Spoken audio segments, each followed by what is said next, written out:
I stood just inside the doorway, listening. The forest outside was quiet in a way that felt unnatural now, like sound wasn't carrying correctly. I told myself I'd wait there until morning, just long enough to be safe. I shut the door and slid the bolt. The sound echoed more than it should have. As night settled in, the temperature dropped sharply. The cabin held its warmth longer than I expected. I sat in the chair, back straight, listening to every small sound. That's when I heard footsteps outside. Slow, careful, not wandering, circling. I didn't move. The steps paused near the door. I held my breath, waiting for a knock, for a voice, for anything human. Nothing came. After a while, the steps resumed, moving away, disappearing into the trees.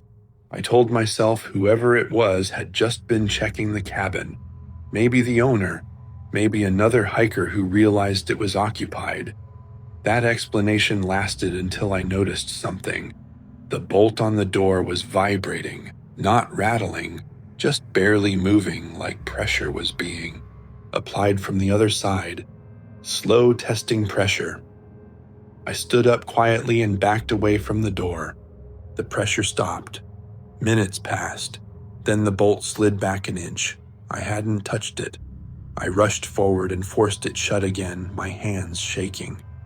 The wood around the frame creaked like it was being leaned against from outside. A shape passed in front of the small window, not stopping, not peering in, just passing, close enough to block what little moonlight there was. I stayed awake the entire night. No more sounds came, but the sense of occupation never left. Like the cabin wasn't shelter, it was a place something expected to use again. At first light, I opened the door and stepped outside.